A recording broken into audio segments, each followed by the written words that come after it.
Assalamualaikum warahmatullahi wabarakatuh. Kami dari kelompok 1 ingin mempresentasikan tentang sejarah adanya graf. Sebelum kita mempelajari sejarah graf, kita akan terlebih dahulu mengenal apa itu graf. Graf merupakan cabang kajian yang mempelajari sifat-sifat grafik. Grafik di sini mengacu pada sekumpulan titik atau VN dan garis yang menghubungkan titik-titik tersebut atau EN. Sehingga, representasi visual dari graf adalah dengan menyatakan objek yang dinyatakan sebagai nokta, bulatan, atau titik. Sedangkan hubungan antara objek yang dinyatakan dengan garis, seperti pada gambar tersebut. Selanjutnya, berikut ini merupakan sejarah dari graf. Bermula dari kisah suatu kota yang berada di utara Jerman, yaitu kota Königsberg atau yang saat ini kita sebut dengan kota Kaliningrad. Di sana terdapat sebuah sungai, yaitu Sungai Prigel, yang membagi kota tersebut menjadi 4 bagian wilayah daratan. Kemudian 7 jembatan dibangun di atas sungai untuk memudahkan bepergian antar keempat wilayah.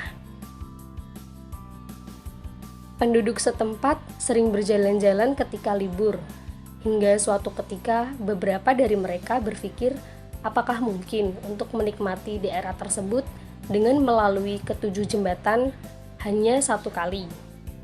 Setelah beberapa kali mencoba dengan rute yang berbeda, ternyata mereka tidak berhasil. Kemudian mereka mengirim surat kepada Euler, dan teka-teki ini ternyata menarik perhatian Euler. Ia kemudian meneliti bahwa kasus ini dapat dipresentasikan dalam bentuk diagram. Hingga akhirnya pada tahun 1736 dijadikan sebuah kasus matematika dan kemustahilan dengan menulis sebuah artikel berjudul Seven Breaks of Königsberg. Pada slide ini menjelaskan jawaban dari pertanyaan apakah bisa melalui setiap jembatan tepat sekali dan kembali lagi ke tempat semula. Di sini jawaban Euler adalah orang tidak mungkin melalui ketujuh jembatan itu masing-masing satu kali dan kembali lagi ke tempat asal keberangkatan jika derajat setiap simpul tidak seluruhnya genap. Maksud dari derajat itu adalah banyaknya garis yang bersisian dengan nokta. Contoh simpul C. Simpul C itu memiliki derajat 3 karena ada 3 buah garis yang bersisian dengannya. Simpul B dan D juga begitu, mempunyai derajat 3 karena ada 3 buah garis yang bersisian dengannya. Sedangkan simpul A itu memiliki derajat 5 karena ada 5 buah garis yang bersisian dengan dia. Karena semua derajat itu adalah ganjil, maka tidak semua simpul berderajat genap, maka tidak mungkin dilakukan perjalanan berupa sirkuit atau yang dinamakan dengan sirkuit Euler pada graf tersebut. Baik, selanjutnya pada tahun 1847, seorang ilmuwan bernama G.R. Kirchhoff berhasil mengembangkan teori pohon atau theory of trees yang digunakan dalam persoalan jaringan listrik.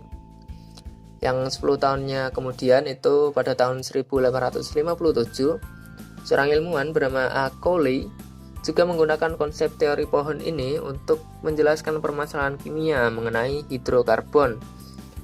Nah, kebetulan pada masa kedua ilmuwan ini itu muncul 2 hal penting dalam teori graf.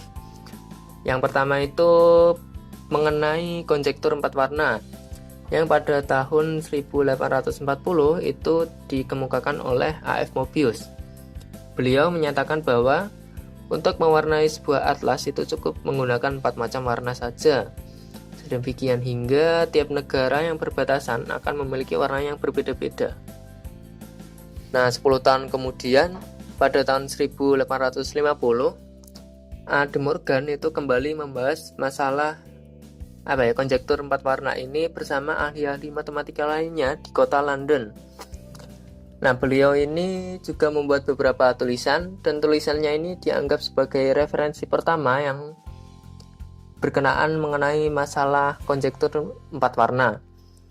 Nah, konjektur 4 warna ini mulai booming atau terkenal itu setelah Cowley mempublikasikannya pada tahun 1879. Kemudian hal penting yang kedua itu adalah apa yang dikemukakan oleh Sir W.R. Hamilton, yaitu pada tahun 1859.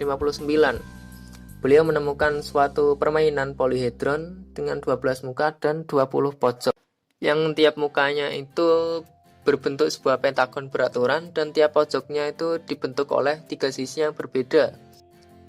Nah, tiap pojoknya itu dipasangkan dengan sebuah kota terkenal seperti London, New York, Paris, dan lain-lain.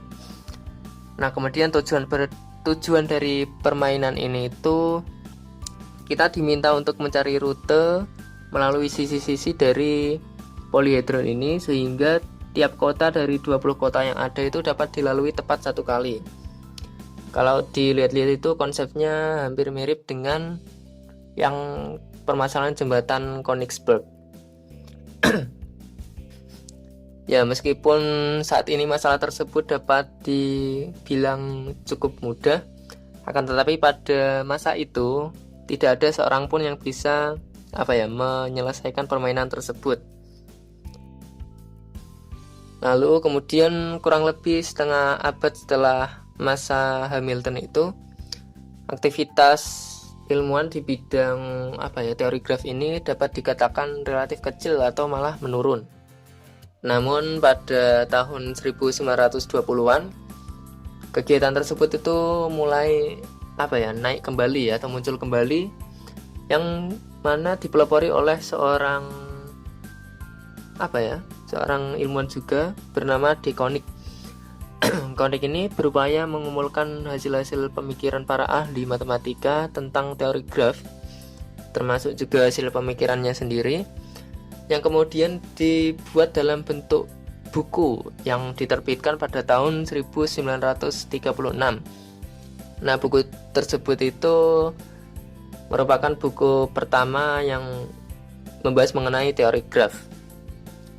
Dan sejak saat itu ya sampai sekarang itu sudah banyak sudah meningkat pesat ilmu teori graf tersebut, yang mana banyak peneliti yang melakukan penelitian. Kemudian ya juga kan kalau penelitian ada artikel atau jurnal yang diterbitkan. Nah, itu sudah banyak sekali sampai sekarang.